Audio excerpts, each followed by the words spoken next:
Autrefois, lorsque l'homme donnait sa parole, il engageait tout son être.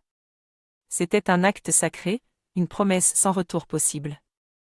Aujourd'hui, nous avons perdu le sens de la parole. Elle est devenue un outil pour se créer un masque, ou pour tromper sournoisement.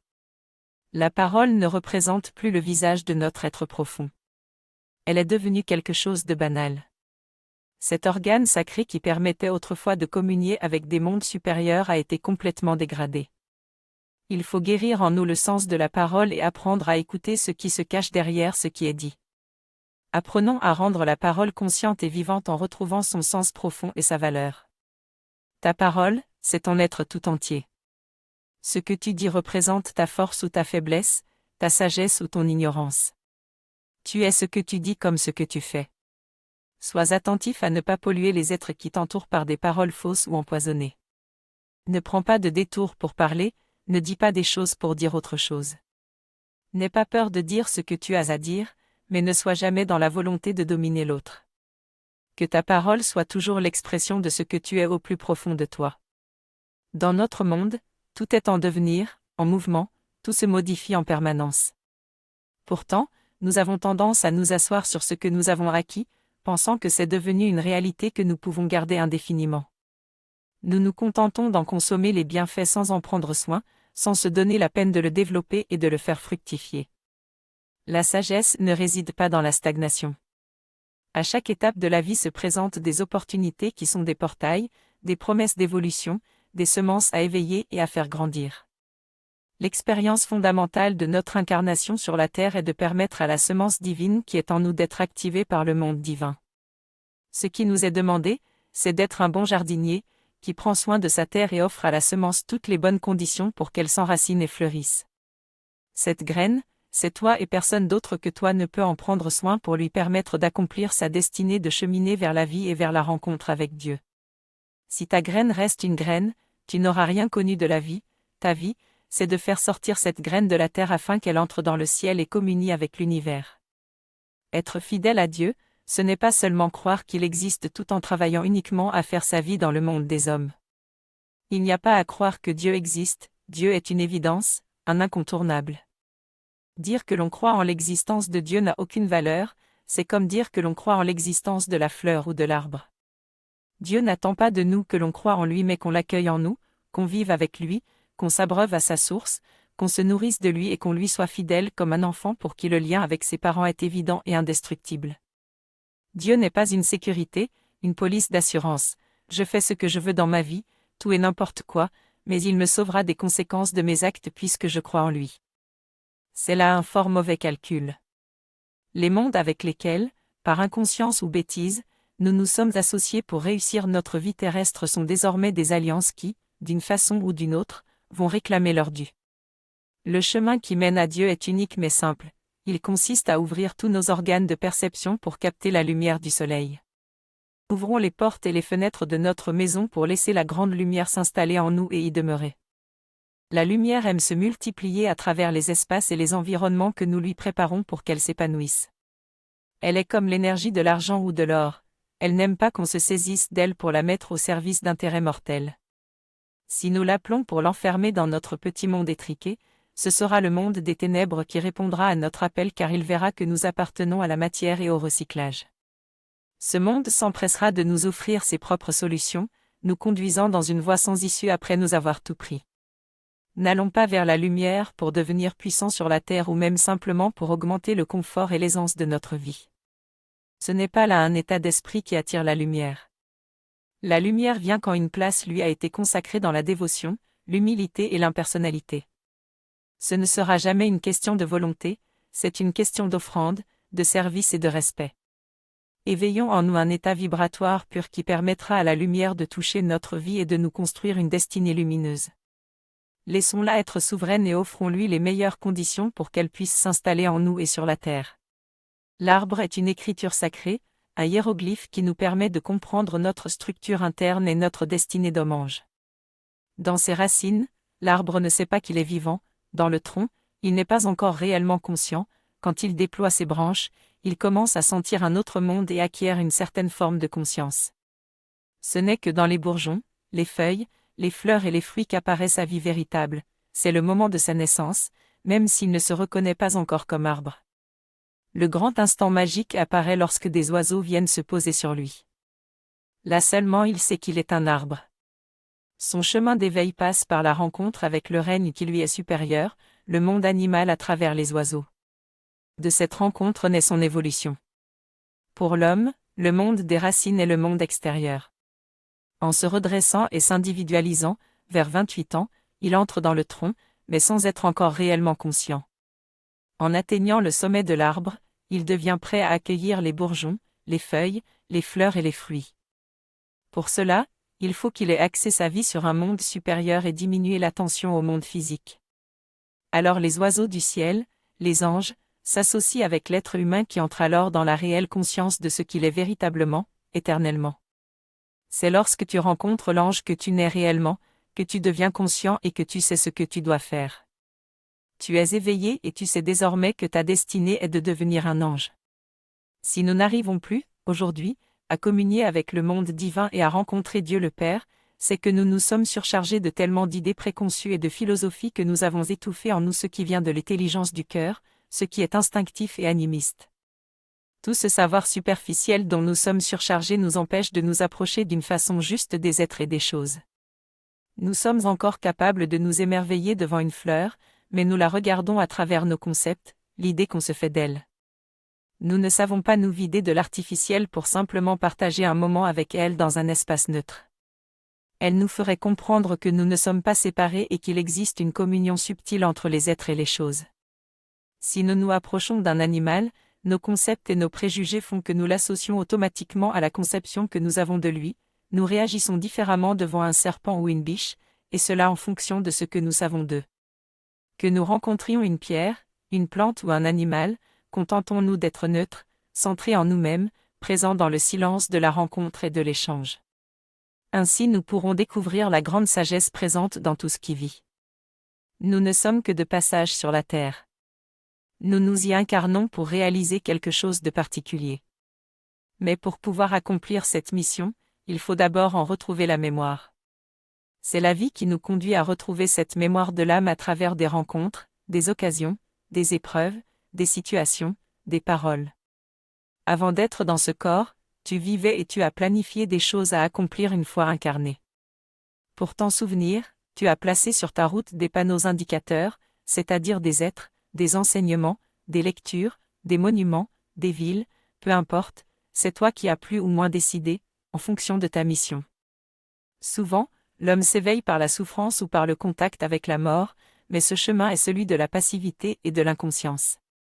Le chemin actif et conscient pour se rappeler qui l'on est et ce que l'on doit faire consiste à entrer dans l'étude de la sagesse.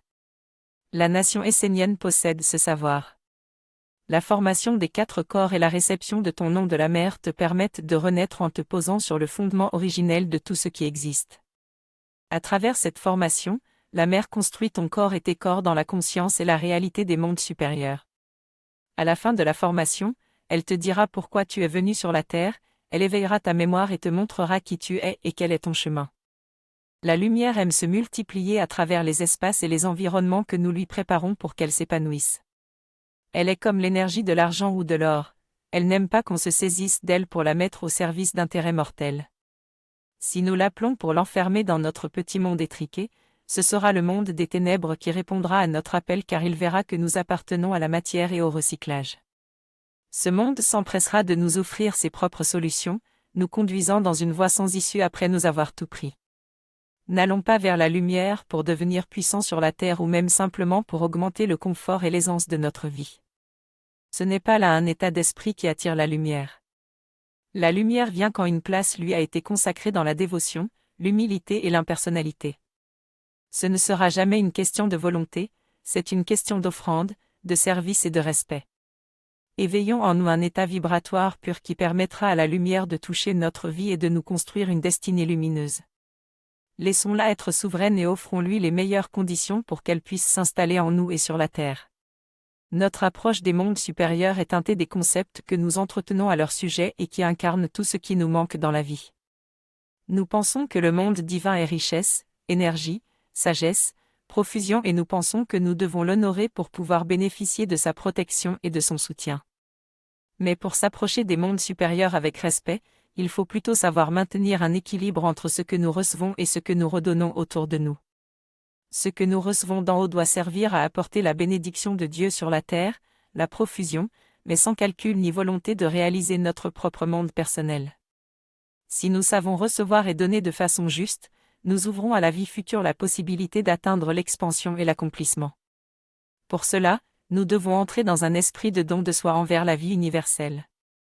Nos motivations ne doivent pas tourner autour de la vie terrestre ou de la peur de manquer, tout ce que nous faisons doit avoir pour idéal de permettre un futur harmonieux non seulement pour nous, mais pour l'humanité et la Terre. Acceptons les bienfaits divins sans avidité, comme un parent qui accueille son enfant. Les mondes supérieurs apprécient celui qui peut recevoir dans la pureté et donner sans attendre de retour pour sa propre existence. Nous cherchons tous à vivre sur la terre le mieux possible, en étant heureux de ce qu'on fait et de la vie qu'on mène. Pour que notre vie soit une réussite, nous pensons souvent qu'il faut batailler pour être au premier rang, recevoir honneur et reconnaissance de la part des autres et profiter des bienfaits matériels. Mais tout cela n'est pas un gage de bonheur, comme beaucoup ont pu le constater.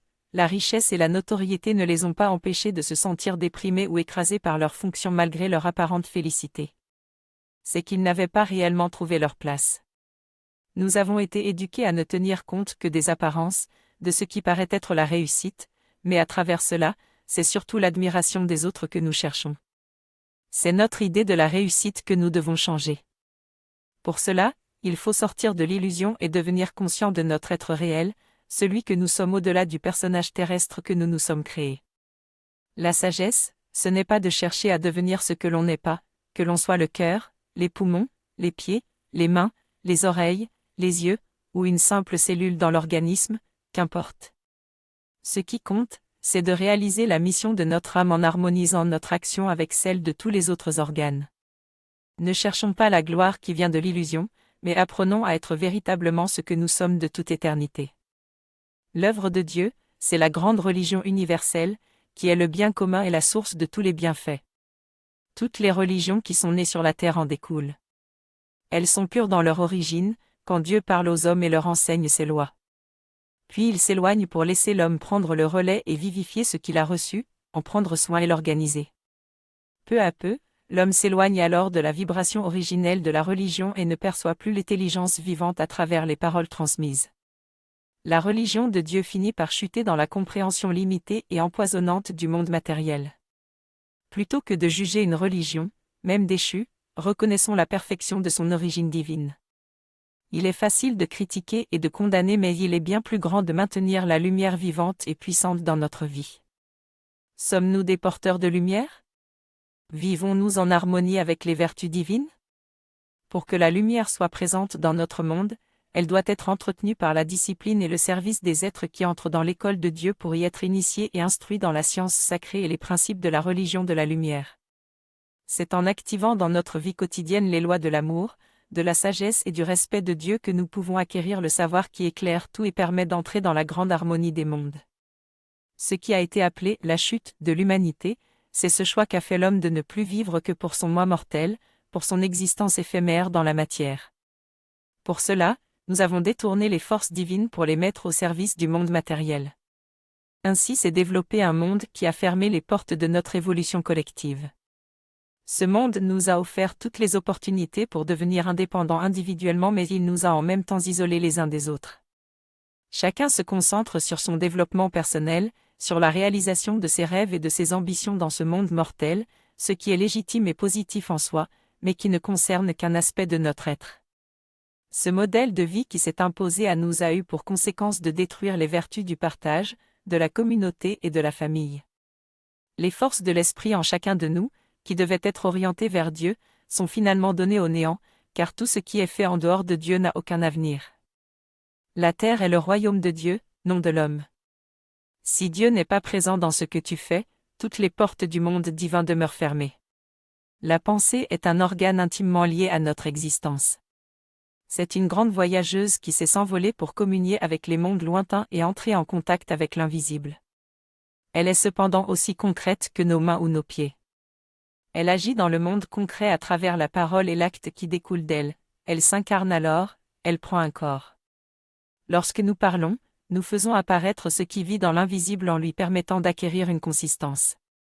Par la parole, nous nous mettons en affinité avec certaines pensées, qui sont des mondes d'influence reliés à des esprits, des génies, des égrégores et à des intelligences supérieures du bien ou du mal.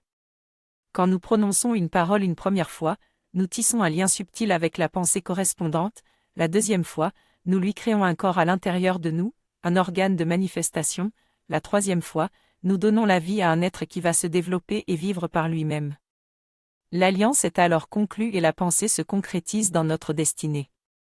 Et quand nous entrerons dans le non-corps, nous serons identifiés par rapport à ces alliances et aux œuvres qui en découlent. Toute parole est importante, car derrière chacune, il y a un monde qui se manifeste et agit. Associons-nous donc avec les mondes auxquels nous croyons et donnons-leur de la force par notre parole. L'archange Raphaël est le roi de l'air, du souffle, de tout ce qui est subtil, léger, fin, délicat, en nous et dans tous les mondes. Si nous le connaissons si peu, c'est que nous sommes devenus des matérialistes lourds et grossiers, qui obéissent sans discernement aux suggestions du monde extérieur.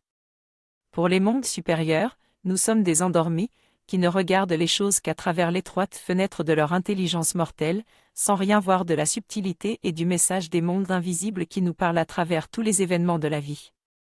Le grand éveilleur, c'est l'archange Raphaël. Il nous incite à cultiver la subtilité, la douceur, la délicatesse, en devenant des êtres légers, aériens. Il nous indique le chemin pour parvenir à capter le langage de notre ange et celui de notre âme, développer notre vie intérieure et nos sens subtils, car le monde divin s'approche toujours dans la douceur et la délicatesse. En devenant subtils, nous engendrons en nous des organes de perception capables de tisser un lien vivant et conscient avec les états d'êtres supérieurs éternels. Tout ce qu'on regarde ou entend, tout ce avec quoi on vit constitue la nourriture qui construit ces organes à l'intérieur de nous. Tu es venu sur la terre pour faire apparaître l'homme de lumière, l'homme sage, rempli de Dieu, pour lui donner naissance en toi et non pas pour nourrir les ténèbres de la grossièreté. Archange Raphaël. Sommes-nous gouvernés par des hommes vrais, bons, justes et intelligents? Les êtres qui décident de la destinée des peuples et des individus sont-ils des hommes honorables et respectables, dédiés au service de Dieu et du bien commun? Ne sommes-nous pas plutôt gouvernés par des dirigeants corrompus et incompétents qui ne sont là que pour étancher leur soif de richesse, de pouvoir et de notoriété? L'humanité actuelle souffre beaucoup de l'usurpation des gouvernements et des dirigeants. Certains peuvent être de bonne volonté, mais ils se retrouvent dans un système qui les dépasse et les manipule, les obligeant à prendre des décisions contraires au bien commun et à l'harmonie des mondes. Le monde des hommes est devenu sans valeur, sans dignité. Mais cela peut changer, nous devons tous retrouver notre valeur et notre dignité, nous et tous les mondes de la mer qui nous accompagnent dans notre cheminement. Ne nous laissons pas dévaloriser en acceptant la dictature d'êtres qui veulent nous asservir. Éveillons-nous et engageons-nous sur un autre chemin, devenons des résistants de paix, d'harmonie et de créativité. Mettons-nous au service du bien commun sans y chercher notre intérêt personnel. Soyons dans l'intelligence des anges et non dans la mesquinerie et le conflit. Que tout dans notre vie respire la clarté, l'honnêteté, la franchise. Ainsi, chacun à notre niveau, nous contribuerons à ouvrir un chemin juste et libérateur pour l'humanité de demain. Être mortel ne signifie pas uniquement vivre dans un corps physique, car les mortels continuent à vivre après la mort du corps, simplement, ils vivent en mortel. Le mortel ne peut concevoir qu'il peut vivre dans un monde où il n'y a pas de corps. Même lorsqu'il est mort au plan physique, il conserve une idée du corps et il continue donc à vivre avec le corps. L'immortel ne cherche pas à vivre dans un corps et s'il vient sur la terre, c'est juste pour accomplir une mission dont il est conscient. C'est toujours un être collectif qui vient avec un autre monde et une famille d'âmes. Rien d'autre ne le préoccupe que ce pourquoi il a été envoyé d'un monde supérieur sur la terre. À l'intérieur de lui, il est parfait, mais dans sa manifestation terrestre, il a beaucoup de défauts car il ne sait pas vivre sur la terre. Le mortel est plus fort sur la terre et son but est de parvenir à y vivre dans la perfection. L'immortel ne cherche pas à transformer l'imperfection. Il sait qu'il vient comme un outil pour apporter une lumière dans un domaine précis. Il est discret, silencieux, souvent totalement invisible aux yeux des hommes. Pouvons-nous devenir des immortels? Oui, mais il faut être longuement préparé et passer par le cycle de la transfiguration. Mais nous devons avant tout régler les dettes que nous avons contractées par nos associations avec des mondes sombres. L'initiation d'un immortel est très difficile car il doit abandonner tout ce qu'il a acquis pour entrer dans une autre sphère d'existence. C'est une transformation intégrale. On croit souvent être conscient parce qu'on a compris quelque chose d'important et qu'on veut sincèrement se transformer dans le sens de notre nouvelle vision des choses. Mais ce n'est souvent qu'une compréhension intellectuelle, et les bonnes résolutions finissent par s'évanouir. On peut même croire avoir changé parce qu'on connaît un regain d'énergie, mais ces mondes qui nous tenaient sont toujours là, en attente. Ce n'est pas uniquement par la volonté humaine que s'éveille notre conscience, car elle est un être supérieur, un messager de Dieu, un ange, un monde qui vient dans un autre monde. Nous pouvons seulement l'inviter et lui offrir les meilleures conditions pour qu'elle puisse venir habiter en nous, nous toucher, nous éveiller, nous conduire et nous transformer. Nous ne serons éveillés que lorsque cette conscience supérieure se sera ancrée en nous, qu'elle aura pris un corps et qu'elle sera devenue une évidence, une réalité, un mode de vie incontournable. Cette conscience angélique n'est pas seulement un éveil, elle est une force de transformation et un renouvellement. Une fois ancrée en toi comme une évidence, comme un corps avec lequel tu vis au quotidien, tu pourras transmettre autour de toi un champ de vie qui, naturellement, transformera les autres et fera apparaître un nouveau chemin, un nouveau monde. La vertu essentielle pour éveiller la conscience et atteindre un niveau supérieur de perception, c'est la concentration. La concentration est non seulement une vertu mais également un art de vivre et un entraînement de l'âme et du corps. Elle seule permet de toucher le centre, de soi-même et de tout. Cela exige une discipline, une volonté et aussi une préparation car quand la conscience s'éveille dans des sphères plus hautes, il faut être capable de le supporter et de le porter au quotidien. Capter une pensée de sagesse ne suffit pas, il faut pouvoir la conduire à travers la vie intérieure vers un état d'être qui lui permette de toucher la terre à travers nous. L'éveil et la concentration parfaite, c'est une prise de conscience que nous, humains, ne sommes qu'une illusion et que Dieu seul est, de toute éternité. C'est le retour vers l'origine divine. Par la concentration sur soi-même, on apprend à se connaître tel que l'on est, au-delà des illusions mentales, et à maîtriser l'instrument qu'est notre corps pour le rendre angélique. Peu à peu se forme dans la pensée un organe puissant qui rend l'être capable de voyager dans tous les mondes sans se faire capturer par les illusions et les tentations des mondes obscurs. La concentration n'est pas pour ceux qui acceptent de n'être que les spectateurs de leur vie. Elle est pour ceux qui veulent devenir les maîtres de leur destinée en accord avec l'intelligence de Dieu. L'univers est une structure parfaite organisée par une intelligence supérieure, une harmonie de la multiplicité et de la biodiversité. Cette intelligence originelle qui gouverne l'ordre universel dans la perfection est appelée la lumière.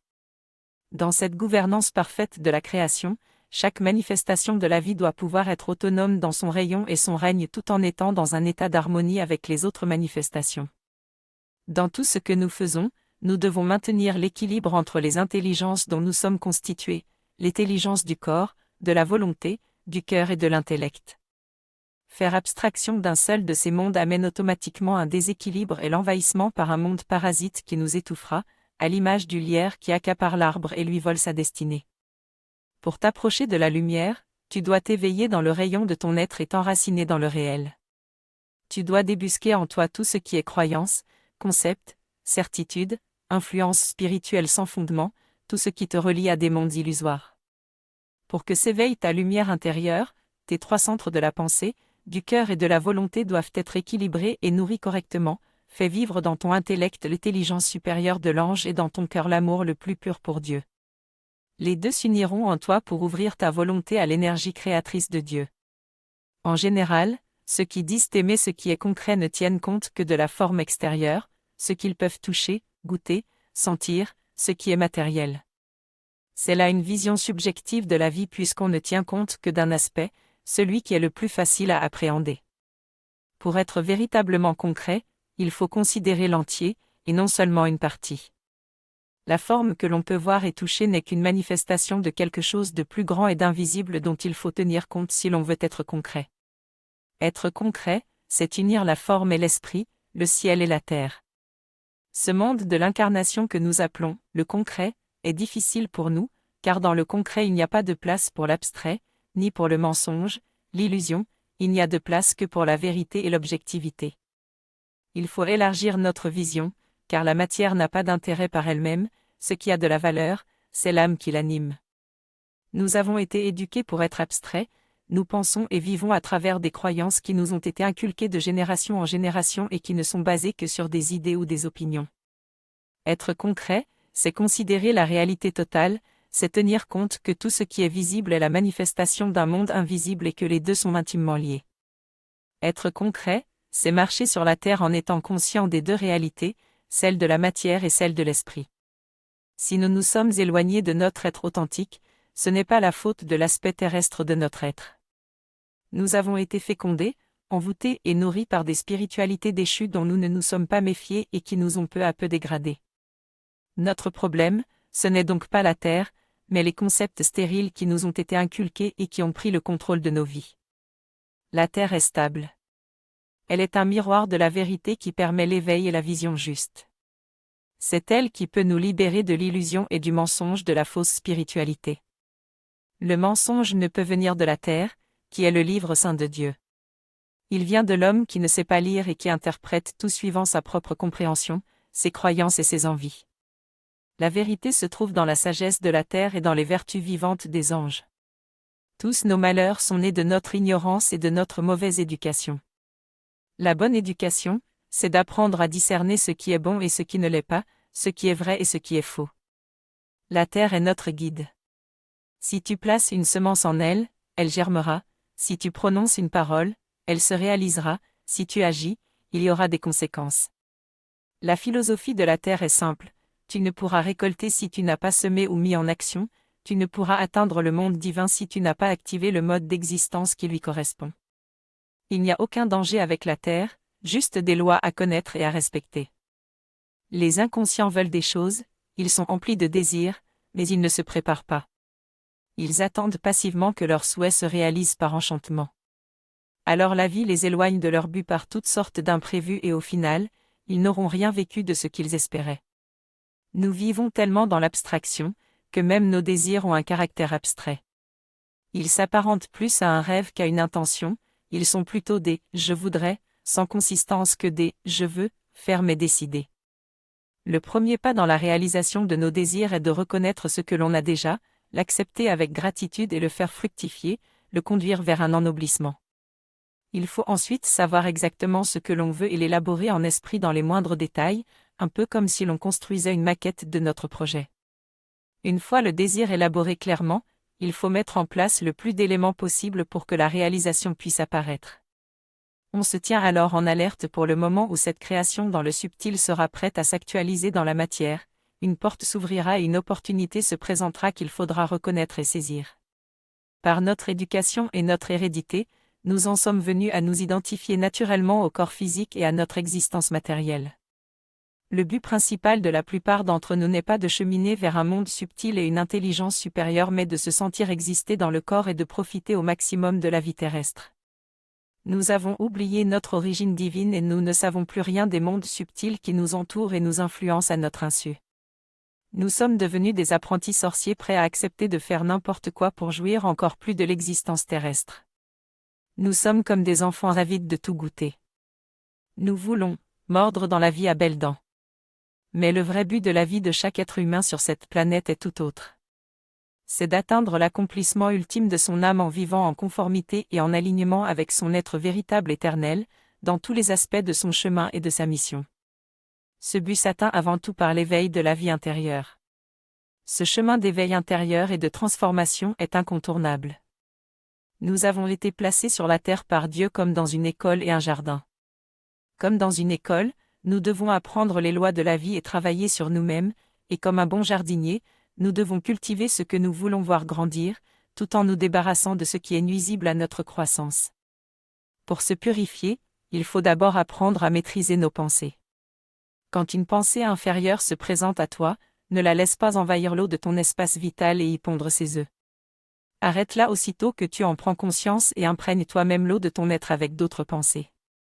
Ne laisse pas une pensée négative s'infiltrer en toi et devenir obsédante, elle finirait par envahir tout ton être. Sois attentif au regard que tu portes sur les êtres et la vie, es-tu porté à analyser sans cesse le comportement des autres, à juger et à critiquer ? Sache que cela ne fait que renforcer ta propre faiblesse. À chaque fois que tu dénonces ou que tu luttes contre quelque chose que tu trouves mal, tu lui donnes une énergie qui le renforce, à la fois en toi-même et dans le monde. Tu n'as pas toujours le choix des circonstances extérieures de ta vie, mais tu as toujours le choix des pensées que tu entretiens en toi. Cultive donc en toi des pensées claires et sages qui te guideront pour prendre ta vie en main. La sagesse nous dit que l'évolution se fait à travers chaque être et que c'est à chacun de maîtriser sa propre vie et de parcourir son propre chemin en conscience pour le bien de l'ensemble. Nous vivons en permanence dans deux mondes, le monde de l'esprit, qui est expansion, rayonnement, générosité, et le monde de la matière, qui est contraction, durcissement, avarice. Seul l'homme peut incarner et connaître consciemment ces deux mondes car il possède un corps matériel animé par un esprit divin. L'évolution sur la Terre est possible parce que la matière s'oppose à l'esprit, c'est cette opposition qui permet l'évolution. Notre rôle dans la création est de permettre que ces deux pôles se fécondent mutuellement pour que la vie triomphe dans les deux mondes. Notre position particulière à la jonction de ces deux pôles de l'esprit et de la matière fait que nous avons la liberté de choisir, ou tu investis toute ton énergie dans la matière en t'identifiant uniquement au corps, ou tu laisses agir l'intelligence de l'esprit divin à travers tout ton être, dans tes pensées, tes paroles et tes actes. Notre mission est donc d'en arriver à dépasser l'état d'identification au corps pour nous identifier en conscience avec l'esprit. Le corps tient alors la place qui lui revient, celle d'un instrument pour manifester sur la terre les vibrations divines. C'est le travail de nombreuses vies, mais nous sommes à la fin d'un cycle et le temps nous est désormais compté. Raphaël s'adresse ici aux Esséniens qui, depuis l'aube de l'humanité, ont toujours été appelés les thérapeutes, les médecins de l'âme. La vraie thérapie est un art de guérir qui est lié au chemin initiatique et à la religion divine. On ne parle pas des méthodes des différentes thérapies telles qu'elles existent dans le monde de l'homme, qui ne servent qu'à endormir et à maintenir l'individu dans des illusions. Le médecin de l'âme n'impose rien à celui qui lui demande de l'aide. Il partage plutôt avec lui l'idée d'un chemin de libération et lui offre tous les éléments pour développer en lui calme et sérénité. Supporté et guidé avec amour, l'être pourra peu à peu se reconstruire lui-même et entrer dans la guérison. Si tu veux te guérir toi-même, cherche d'abord à vivre en harmonie avec la nature et étudie ses lois. Ressens profondément que tu es lié à tous les mondes, animal, végétal, minéral, mais aussi angélique, archangélique et divin. Tu ne dois pas t'isoler de cette grande alliance des 7 mondes. La maladie de l'humanité, c'est justement de s'être séparé de cette alliance pour vivre une vie indépendante en dehors de Dieu. C'est l'harmonie de tous ces mondes en toi qui constitue la santé parfaite. La guérison ultime, c'est l'accord parfait avec Dieu dans tous les aspects de ton être. Dans la nature vivante et dans l'existence telle qu'elle a été créée, rien n'est inutile, il n'y a donc aucun déchet ni aucune pollution. Si l'homme vivait d'une façon juste, en accord avec les lois de Dieu, il n'engendrerait pas de mal, ni de déchets, et encore moins de pollution destructrice. Les déchets et la pollution viennent des associations qu'ont faites les humains avec certains mondes et intelligences pour vivre au service du corps et d'un moi artificiel fabriqué. Dans notre ignorance, nous avons appelé des mondes qui ne vont pas vers la sagesse, mais qui se nourrissent de ce qui stagne et se décompose. Ce qui devient un déchet n'est à l'origine qu'un potentiel qui aurait pu être conduit dans une autre direction pour servir l'œuvre de la lumière. Toute activité engendre un déchet, même la pensée, la parole, le fait de regarder ou d'écouter. L'important est que le déchet ne soit pas enfermé, stocké dans un endroit car alors il engendre un état négatif de mécontentement, d'agressivité. Tout ce qui doit être transformé doit être consciemment acheminé vers le recyclage. En tout ce que nous faisons, il y a une partie qui doit être offerte à Dieu et une partie qui doit être recyclée, récupérée pour participer un jour à une nouvelle expérience de vie. Intérieurement et extérieurement, nous pouvons diminuer les déchets de nos activités et les recycler afin de rétablir l'équilibre qui permettra une continuité harmonieuse de la vie pour nous-mêmes et pour la Terre. Dans la nature vivante et dans l'existence telle qu'elle a été créée, rien n'est inutile, il n'y a donc aucun déchet ni aucune pollution. Si l'homme vivait d'une façon juste, en accord avec les lois de Dieu, il n'engendrerait pas de mal, ni de déchets, et encore moins de pollution destructrice. Les déchets et la pollution viennent des associations qu'ont faites les humains avec certains mondes et intelligences pour vivre au service du corps et d'un moi artificiel fabriqué. Dans notre ignorance, nous avons appelé des mondes qui ne vont pas vers la sagesse, mais qui se nourrissent de ce qui stagne et se décompose. Ce qui devient un déchet n'est à l'origine qu'un potentiel qui aurait pu être conduit dans une autre direction pour servir l'œuvre de la lumière. Toute activité engendre un déchet, même la pensée, la parole, le fait de regarder ou d'écouter. L'important est que le déchet ne soit pas enfermé, stocké dans un endroit car alors il engendre un état négatif de mécontentement, d'agressivité. Tout ce qui doit être transformé doit être consciemment acheminé vers le recyclage. En tout ce que nous faisons, il y a une partie qui doit être offerte à Dieu et une partie qui doit être recyclée, récupérée pour participer un jour à une nouvelle expérience de vie. Intérieurement et extérieurement, nous pouvons diminuer les déchets de nos activités et les recycler afin de rétablir l'équilibre qui permettra une continuité harmonieuse de la vie pour nous-mêmes et pour la Terre. Dieu a créé tous les mondes dans la diversité et l'unité. Il nous a créés à son image, il est unique et a fait de chacun de nous un être unique, un rayon individuel unissant les mondes. Nous ne sommes plus conscients de cette grandeur qui est la nôtre parce que nous avons été éduqués pour servir un système qui bannit l'individualité, le non-conforme. Nous avons fini par oublier ce que nous sommes dans notre individualité profonde. Retrouver ce que nous sommes, chacun, au plus profond de nous, est la première étape de notre cheminement vers l'immortalité. Nous devons redécouvrir notre individualité vraie, l'originalité de notre être et pourquoi nous sommes venus sur la Terre. Notre existence physique n'est qu'une continuité de notre individualité originelle, un moyen de manifestation concrète. Le corps terrestre n'est pas un but en soi, il est un moyen d'accomplissement pour notre être vrai. Connais-toi toi-même dans le rayon de ton être véritable qui unit le ciel subtil et la terre. Ne te conforme pas à ce qui n'est pas toi et n'écoute pas ceux qui veulent te dire qui tu es. Dieu a mis en chaque être la grandeur et la beauté pour qu'à travers la diversité infinie se manifeste son unité. Il dit à chaque humain ayant pris un corps sur la terre, retrouve ce que tu es dans les plus belles vertus que tu portes et manifeste-les de la meilleure façon.